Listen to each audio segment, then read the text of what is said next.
ETF index mutual funds నేర్చుకుని stock మార్కెట్లో రాణించాలనుకుంటున్నారా? వెంటనే ఈ నెంబర్కి కాల్ చేయండి. నమస్తే, welcome back to Suman TV. ప్రస్తుతం మనతో పాటు ఉన్నారు తోడు నీడ ఆర్గనైజేషన్ నుంచి ఫౌండర్ రాజేశ్వరి మేడం. మేడంతో మాట్లాడదాం. నమస్తే అమ్మ. నమస్తే నవీన. మేడం, మరి 2026లో మన జర్నీ మళ్ళీ హ్యాపీగా కొనసాగాలి. మంచి మంచి టాపిక్స్ తో మనం ముందుకు వెళ్దాం. అంటే అవగాహన ఇచ్చేవి, కొన్ని లోపాలు ఇవన్నీ తెలియజెప్పే విధంగా అనమాట. 2025 లో కూడా చాలా వీడియోస్ చేసాము. మళ్ళీ ఒకసారి మీతో మళ్ళీ స్టార్ట్ చేద్దాం కొత్తగా. తప్పకుండా, షూర్. ఈరోజు నా టాపిక్ ఏంటంటే మేడం, సౌత్ ఏషియాకి సంబంధించినటువంటి ఒక రిపోర్ట్ లో తెలిసింది ఏంటంటే భార్యలు అనారోగ్యానికి కారణాలు అంటే శరీరంలో ఉన్నటువంటి లోపాలే కాకుండా ఇంకా వేరే కారణాలు కాకుండా సహచరులు భర్తలు ఎవరైతే ఉంటారో వాళ్ళ వల్లే వీళ్ళకి అనారోగ్యం పాలవుతుందని చెప్పేసి ఆ రిపోర్ట్ లో తేలిందంట. ఈ మాట మరి మీరు ఎంతవరకు ఏకీభవిస్తారు? అంటే ఇప్పుడు మనకి ఆల్రెడీ డొమెస్టిక్ వైలెన్స్ అనేది ఒకటి ఉంది, గృహహింస అనేది. ఆ గృహహింసలో రకాలు ఏంటంటే శారీరకము, మానసికము అని 2 రకాలు ఉంటాయి. శారీరకంగా చేసే హింస కనపడుతుంది. సపోజ్ కొట్టాడు, తిట్టాడు, సిగరెట్తో కాల్చాడు, ఇలాంటివన్నీ బయటకు కనిపించేవి. బయటకు కనపడేది మానసికమైన హింస. అది ఎవరికి రుజువులు సాక్ష్యాలు ఉండవు, ఎవరికి చెప్పడానికి ఉండదు. ఆమె ఆఫీస్ నుంచి లేటుగా వచ్చింది అనుకో, ఇంత లేటుగా వచ్చావు, ఎవరితో తిరిగావు అంటే మానసికంగా ఆవిడ బాధపడుతుంది కదా. ఇలాగ అవతల వ్యక్తిని మానసికంగా హింసించి ఆనందించే వాళ్ళు కొంతమంది ఉంటారు. అందరూ నేను చెప్పటం లేదు, అట్లాంటి వాళ్ళు కూడా కొంతమంది ఉంటారు. అలాంటి హింస లోనైనప్పుడు ఆ స్ట్రెస్ ఎక్కువ ఉంటుంది వాళ్ళకి. నా భర్త నన్ను ఇలా దూషించాడు, నన్ను ఇలా అనుమానించాడు అన్నది పదే పదే పదే పదే ఆవిడ మైండ్లో అది రివీల్ అవుతూ ఉంటుంది. అలా తిరుగుతున్నప్పుడు ఒక్కొక్కసారి మాట మీద మాట వచ్చి గొడవ అయితే అది దానివల్ల బీపీ పెరగచ్చు. బీపీ పెరిగితే బీపీ ట్యాబ్లెట్ ఇచ్చేస్తే తగ్గిపోవచ్చు, కానీ దానికి మూల కారణం ఏంటి అనేది ఎవరు కనుక్కోరు. డాక్టర్స్ కూడా ఏమంటారంటే నీ తలనొప్పి ఉందా, ట్యాబ్లెట్ ఇస్తాం, బీపీ ఉందా, ట్యాబ్లెట్ ఇస్తాం. కానీ ఆ బీపీ ఎందుకు వచ్చింది, ఈ తలనొప్పి ఎందుకు వచ్చింది, ఆమెను ఏదో అన్నాడు, అది పదే పదే ఆవిడ మైండ్లో అలా తిరుగుతుండడం వల్ల సాయంత్రానికి తలనొప్పి ఎక్కువ అవుతుంది, స్ట్రెస్ ఎక్కువ అవుతుంది. ఆయన అన్న మాటలు ఆయన అనేస్తాడు, వెళ్ళిపోతాడు, కానీ ఈవిడ మైండ్లో రివీల్ అవుతుంటాయి కదా. దానివల్ల ఆవిడకి మానసికమైన హింస అది బయటికి కనపడదు. కానీ ఆ మానసికమైన హింస వల్ల శారీరకమైన రుగ్మతలు కూడా వస్తాయి. ఇప్పుడు తలనొప్పి వచ్చింది అనుకో, ఆ తలనొప్పి కారణం ఏంటంటే ఆయన తిట్టడం, దానివల్ల ఆమెకి తలనొప్పి వచ్చింది. ఆయన తిట్టకుండా ఉంటే తలనొప్పి లేదు కదా. అంచేత ఎన్నాళ్ళు ట్యాబ్లెట్లు వేసుకుంటుంది, రోజు తిట్టేవాడితో ఎన్ని రోజులు వాడుతుంది రెగ్యులర్గా. అందుకని అసలు మూల కారణం ఏంటో తెలిస్తే, దేనికైనా సరే రూట్ కాజ్ తెలిస్తే దానివల్ల కొంతవరకు అంటే ఆ రూట్ కాజ్ని మనం తగ్గించడానికి అవకాశం ఉంటుంది. ఆమెకి ఆఫీస్లో స్ట్రెస్ ఎక్కువైంది అనుకో, ఇప్పుడు నేనే ఉన్నాను, నాకు ఈ తోడు నడతో స్ట్రెస్ ఎక్కువైంది. స్ట్రెస్ ఎక్కువ అవ్వడం వల్ల బీపీ వల్ల కోపం వల్ల అరవటం, ఇవన్నీ వన్ బై వన్ వచ్చేస్తాయి. అంచేత మనం అది తగ్గించుకోవాలంటే అది మానేయాలి, లేదా పోస్ట్పోన్ చేయాలి, అలా ఏదో ఒకటి. ఇప్పుడు ప్రస్తుతం పోస్ట్పోన్ చేయడం వల్ల ఏంటంటే కొంతకాలం నేను కాస్త రిలాక్స్డ్గా హెల్త్ మీద కాన్సన్ట్రేట్ చేయగలుగుతాను. అలా మేడం, కొంతమంది కొడతారు, తిడతారు, చేస్తూ ఉంటారు, కానీ కొంతమంది ఇవి చెయ్యరు. కానీ మీరు అన్నట్టుగానే మానసికంగా ఇప్పుడు మీరు అన్నా చూసారు ఇందాక, కొంచెం లేటుగా ఇంటికి వస్తే భార్య ఎవరు వచ్చారు, ఎక్కడికి వెళ్ళావు, ఎవరితో మాట్లాడుతున్నావు, మాటలు చాలా దారుణంగా ఉంటాయి. అది పదే పదే గుర్తుకొస్తూ ఉంటాయి. శరీరం మీద దెబ్బ అయితే కొద్ది రోజులకు మానిపోతుంది, కానీ మనసులో తగిలిన గాయం తొందరగా మానదు. అది ఎన్నాళ్ళైనా ఏదో ఒక సందర్భంలో అది గుర్తుకు వస్తూనే ఉంటుంది, మనిషికి బాధ కలిగిస్తూనే ఉంటుంది. అంచేత శారీరకమైన హింస కంటే మానసికమైన హింస ఇంకా ఎక్కువ. దానివల్ల ఏమవుతుందంటే స్ట్రెస్ కానీ, తలనొప్పి కానీ, ఇంకా ఏదో రకమైన శారీరకమైన డిజార్డర్స్కి అది మూల కారణం అవుతుంది. ఇప్పుడు ఆ రిపోర్ట్లో చెప్పింది కూడా ఏదో మందులు ఇస్తున్నారు, కానీ ఒక జూనియర్ డాక్టర్ ఎవరో అడిగినప్పుడు ఆవిడ ఫ్యామిలీ హిస్టరీలో ఈ సంగతి తెలిసింది. ఆయన కొడుతున్నాడు, తిడుతున్నాడు. ఆ కొట్టడం తిట్టడం అనేది ఫిజికల్ వైలెన్సే కావచ్చు, కానీ దానివల్ల వచ్చేటువంటి మెంటల్ స్ట్రెస్ ఎక్కువ ఉంటుంది కదా. ఆయన దెబ్బ వేస్తాడు, కానీ ఆ దెబ్బ వేయడానికి కారణమైనటువంటిది ఆవిడ మనసులో ఉంటుంది కదా. అంచేత దీనికి కారణము ఈ మానసికమైనటువంటి హింస కూడా అని.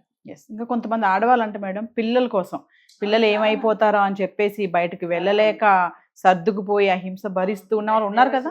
చాలా మంది ఉన్నారు అలాగా. ఎందుకంటే పిల్లలు పుట్టిన తర్వాత మగవాడంటే తేడా దులుపుకొని వెళ్ళిపోతాడు. వాళ్ళకి అలాంటి మగవాళ్ళకి అంత ఎమోషనల్ రిలేషన్ ఉండదు భార్యతో కానీ పిల్లలతో కానీ.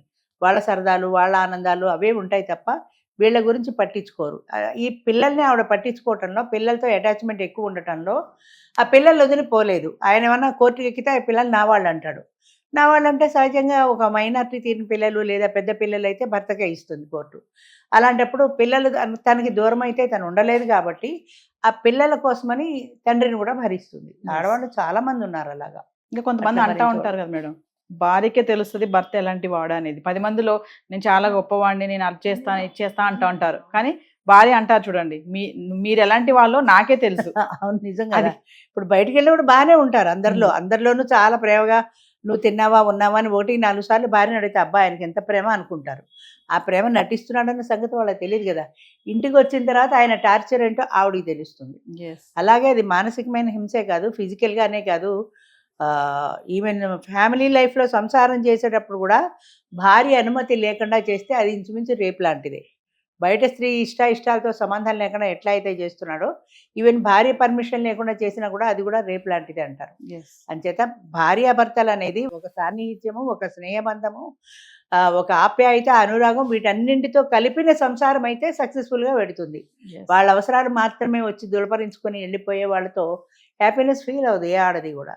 అదేవిధంగా ఆమెకు ఈ రకమైన మానసిక హింస ఉన్నప్పుడు కూడా భర్తకు దగ్గర కాలేదు కదా, లోపల బాధ ఉంటుంది కదా. కనీసం ఆ కోపంలో ఆయన ఏదైనా అన్న తర్వాత కూర్చోబెట్టి సర్దేసి మాట్లాడి దగ్గర తీసుకుంటే ఉండేటువంటి ఎఫెక్షన్ వేరుంటుంది. ఏదో నా అవసరం తీరిపోయింది కదా అని అనుకునే వాళ్ళతో ఉండేటువంటి ఆ రిలేషన్ వేరే ఉంటుంది. అందుచేత చాలామంది భార్యలు అది మనస్ఫూర్తిగా సంసారం చెయ్యరు ఇష్టంగా. అంటే ఇప్పటి రోజులు మారిపోయాయి కానీ ఒకప్పుడు అంటే 50-60 ఏళ్ల కిందట స్త్రీలు అయితే అది వాళ్ళ కోరిక తీర్చడమే వాళ్ళ జీవిత ధ్యేయంలాగా, వాళ్ళు ఎప్పుడు పిలిస్తే అప్పుడు వెళ్ళడం తప్ప వీళ్ళ ఇష్టాలతో పని లేదు. అప్పటి వాళ్ళు ఇంకా అలానే ఉన్నారు కదా మేడం. ఇప్పటికీ మా మైండ్ సెట్ మారదు కదా, మొదటి నుంచి అలా అలవాటు అయిపోయింది కదా. కార్యేషు దాసి కరణేషు మంత్రి ఇవన్నీ వాళ్ళ బాగా మైండ్లో పట్టిపోయినాయి. అంచేత ఆయన పిలిచినప్పుడు వెళ్ళడమే నా జీవిత ధర్మం అన్నట్టు ఉంటారు అంతే. ఇప్పటి వాళ్ళలాగా ఎదిరించి మాట్లాడే ధైర్యం లేదు. ఇప్పుడు విడాకులు కేసులు పెరిగిపోయాయి. ఒకప్పుడు విడాకులు చాలా తక్కువ ఉండేవి. ఒక 50 ఏళ్ల కిందట అంటే అసలు వెరీ రేర్. అది 30 ఏళ్ల కిందట అంటే కాస్త విడాకులు ఎక్కువయ్యాయి. ఇప్పుడు సంవత్సరం ఇవాళ పెళ్ళి అయితే 10 లక్షల కోట్లు ఖర్చు పెట్టి పెళ్లి చేస్తే ఫస్ట్ యానివర్సరీ దాకా వాళ్ళు కలిసి ఉంటారో లేదో కూడా చెప్పలేని పరిస్థితి. ఎందుకంటే మా అభిప్రాయాలు కలవలేదు, మేము విడాకులు అని విడాకులు ఇచ్చుకోవడం చాలా తేలిక అయిపోయింది. విడాకులు అంటే తమలపాకులా అని ఎవరో చెప్పినట్టు పూసి పారేయడానికి మాకు ఇష్టం లేకపోతే విడాకులు. రెండో పెళ్ళి ఆప్షన్ ఉండనే ఉంది కదా. ఆయన జంప్ అయిపోతాడు, రెండో పెళ్ళికి ఈవిడ జంప్ అయిపోతుంది. కానీ రెండో పెళ్లి వాడు ఇంతకంటే బాగా చూస్తాడనే గ్యారంటీ ఉందా? వాడు ఎలాంటి వాడో తెలీదు, వాడిని చేసుకుంటావు, మళ్ళీ వాడితో కూడా తేడా వస్తే మళ్ళీ మూడో వాడి దగ్గరికి వెళ్తావా? ఎంతమందిని మారుస్తావు? ఇంతకంటే నీ మైండ్ సెట్టే కొద్దిగా మార్చుకుంటే కొంచెం సర్దుకోగలవేమో చూడు అన్న భావన లేదు. పిల్లలకి లేదు, పేరెంట్స్కి లేదు. పేరెంట్స్ కూడా అదే చెప్తున్నారు, వదిలిపాడే ఇంకో పెళ్లి చేస్తామని. దానిచేత ఫ్యామిలీ లైఫ్ ఉండాలి అంటే అది ఒక ఆ బంధం గట్టిపడాలంటే ఒకళ్ళనొకళ్ళు అర్థం చేసుకోవాలి. అవతల వ్యక్తి అర్థం చేసుకోకపోయినా నువ్వు అర్థం చేసుకునే ప్రయత్నం చేయాలి.